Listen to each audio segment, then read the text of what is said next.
পাহাড়কে বলো ওরা যেন রাতের ভিতরে উইঠা আমার মসজিদের বারান্দায় দাঁড়ায়া থাকে।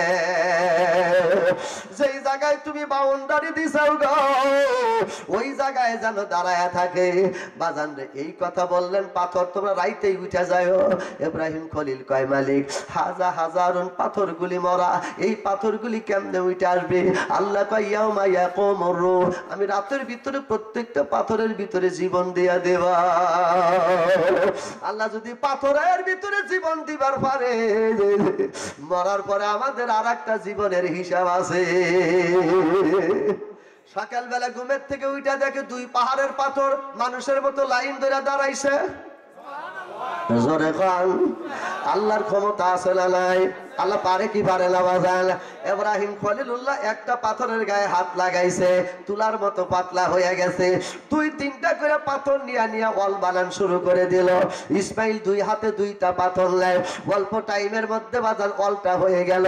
বাইরে ওয়ালের কাজ কমপ্লিট করার পর মসজিদ থেকে যখন বের হয়ে আসতেছেন আল্লাহর ঘর, বাইতুল্লাহর ঘর, আল্লাহর ঘর, বাইরে যত পাথর আছে ভাই সমস্ত পাথরগুলি চিৎকার দিয়ে ডাক দিয়ে কয় খলিলুল্লাহ জান্নাতের ঘরে লাগাও আমাদের, আমরা যাব না নিজের পাহাড়ে, তোমার হাতে বরকত আল্লাহ লাগাও আমাদের। এই ঘরের মধ্যে যতগুলি পাথর লাগাইছে সব পাথরগুলি আল্লাহর জান্নাতে যাবে। করে লাগাও। ইব্রাহিম খলিল কয় কাজ নাই, অল হইয়া গেছে, লাগাতে পারবো না। বলে আমরাও যাব না। আল্লাহকে ডাক দিয়ে কয় মালিক পাথরগুলি যায় না, দুই পাহাড়ের কোটি কোটি মিলিয়ন বিলিয়ন কিলিয়ন পাথর, এত পাথর তো যায় না, আমি পাথরগুলি কিভাবে ফেরত দেব? আল্লাহ কয় বলো, আল্লাহ সকালে ব্যবস্থা করব, সকালে ব্যবস্থা করব। এই কথা কয় ইব্রাহিম খলিল চলে গেল। সকালবেলা পাহাড়ে যায় দেখে ভাই যেই পাথরে যেই জায়গায় ছিল ওই জায়গায় আবার ঘুমায়া গেছে। আল্লাহ ডাক দিয়ে কয় খলিল রে, ডান হাতের মধ্যে মারোয়া পাথর থেকে, মারোয়া পাহাড় থেকে এক খামসা কুচি পাথর তোলো, আবার যাও সাপা পাহাড়ে 7.5 কিলোমিটার যায়, আবার সাপা পাহাড় থেকে এক মুঠো কুচি পাথর উঠাইছে। 2 মুঠো পাথর আল্লাহর দিকে ধরে আছে আকাশের দিকে। আল্লাহ ডাক দিয়ে কয় আকাশের দিকে ঢেল লাগায় দাও। ইব্রাহিম খলিল কয় ঢেল লাগাইলে কি হবে? আল্লাহ ডাক দিয়ে কয় খলিল তোমার ডান হাতে মারোয়া পাথরের কুসর, বাম হাতে সাপা পাহাড়ের কুচি নুরি পাথর, এই দুই হাতের মধ্যে যত পাথরের কণা আছে, বালুর কণা আছে, আমি আল্লাহ হিসাব কইরা ফেরেশতা দিয়া দুই পাহাড়ে যত পাথর অত পরিমাণ বানায় দেব। আকাশের দিকে ঢেল লাগায়া দাও, তোমার হাতের পাথরগুলি ফেরেশতা দিয়া দইরা দইরা আমি আল্লাহ তামাম পৃথিবীর ভিতরে জায়গায় জায়গায় ছড়ায় দেব। যেই জায়গায় ইব্রাহিম খলিলুল্লাহর একটা করে বালুর কণা পড়বে ওই জায়গায় একটা করে মসজিদ উঠেই যাবে। ও আমার পাটুলি পাড়া সরকার পাড়ার বাবারে, ও আমার যুবক ভাই, তুমি মনে করো মসজিদটা আমরা বানাইছি, তোমাদের চাইতে শক্তিশালী মানুষ কিন্তু আরো জায়গায় আছে, কিন্তু এই জায়গায় মসজিদ কেন হলো ভাই? এটা ইব্রাহিম খলিলুল্লাহর হাতের ডেল দেওয়া একটা পাথরের কুচি, ঠিক না ঠিক ভাই?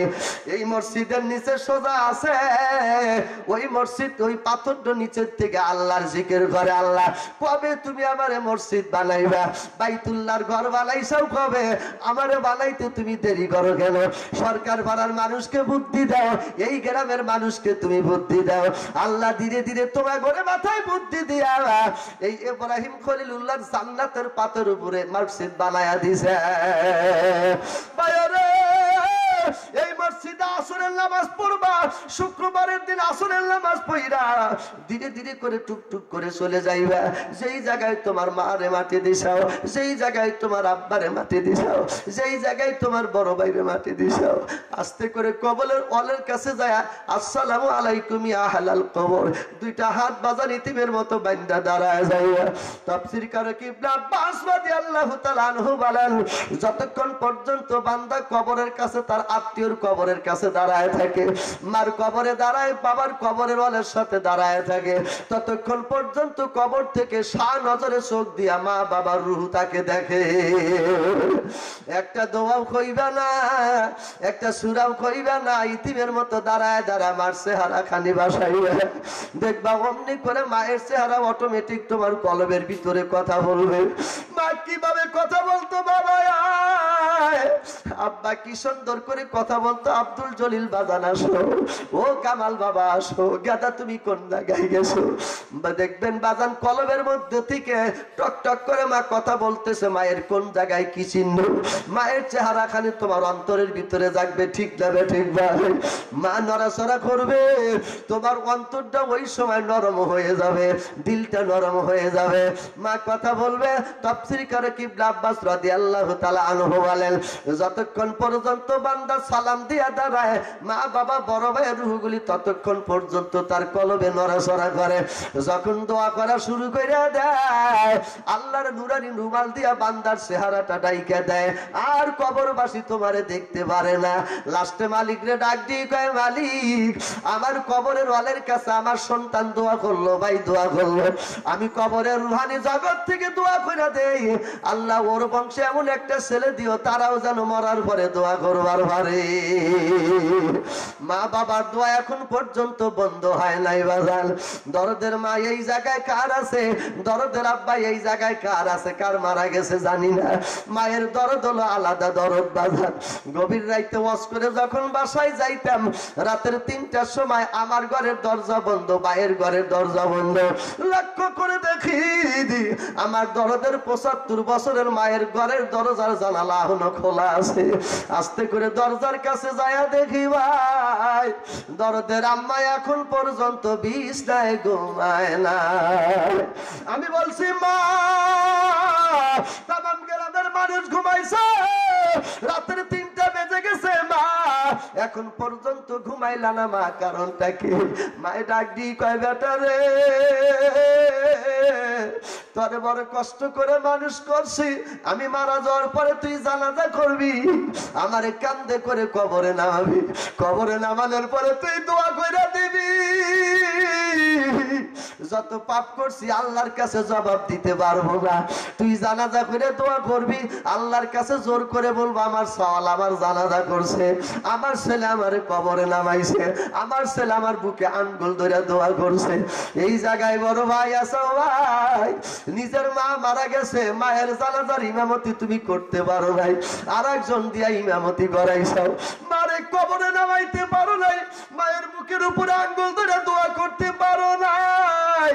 আজকাল লক্ষ লক্ষ টাকার মানুষ, বাড়িতে খাওয়া দাওয়ার অভাব নাই, চাষটালে বসলে ৫০০ টাকা ২০০ টাকা ১০০ টাকা কত বন্ধু বান্ধব খায়। একবার চক্ষু বন্ধ করে দেখো, তোমার আব্বা মা যখন ছিল এই টাকা তোমার পকেট থেকে তাদেরকে দেও নাই, আব্বার মনের কথাটাও কোনো সময় ডাক দিয়া শোনো নাই, মাকে কোনোদিন কও নাই মা তোর মনে কি চায় আমার কাছে ক, এই কথা তুমি একবারও জীবনে কও নাই। মায়ের মনের মধ্যে কত ব্যথা, মায়ের বাবার মনের মধ্যে কত ব্যথা রে, দরদের সন্তান হয়ে একবারও শুনতে পারো না। আজকে সেই দরদের মা বাবা খবরে ঘুমায় আছে বাজার, ৫ ওয়াক্ত মসজিদে আযান হয়, নামাজ পড়ো না। এই মসজিদে তোমার হাতের টাকা, তোমার হাতের দান যদি থাকে বাজান, যতদিন পর্যন্ত মসজিদ থাকবে ততদিন পর্যন্ত মা বাবার কবরে সওয়াব যাবে। দুনিয়াদারে নেহি হামকা জরুরত, গোলাম আপনার বানাইয়া খোদায়া, চন্দে গুয়ে গুয়ে মান বুস্তানওয়াল, ইনা গুই গুয়ে গোরস্তানওয়াল। আজকে মা গেছে বাবা গেছে, কালকে আমি আর ঘুমায় থাকবো, ঠিক না ঠিক ভাই? চক্ষু বন্ধ করে দেখো, এই